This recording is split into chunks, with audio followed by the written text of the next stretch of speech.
Hello there, friends. Today, we get to talk about fractions.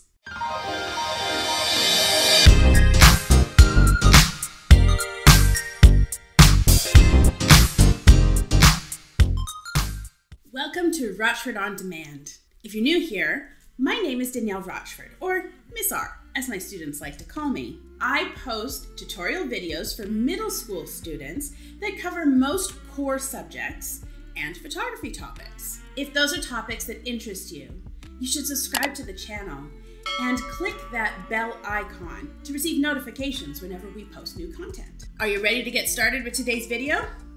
Let's do this. What are fractions? Well, a fraction is a number that represents a whole number that's been divided into equal parts. For example, if you have a pie and you cut it into 4 equal slices, one of those slices is written as 1/4, or 1/4. As you can see on the screen, the shaded area represents one of the 4 slices of the pie. It's written as 1/4. A fraction can also represent a part of a group. So for example, if you have 5 pieces of candy and you give 2 of those candies to a friend of yours, those 2 candies you give away are written as 2/5, or 2/5.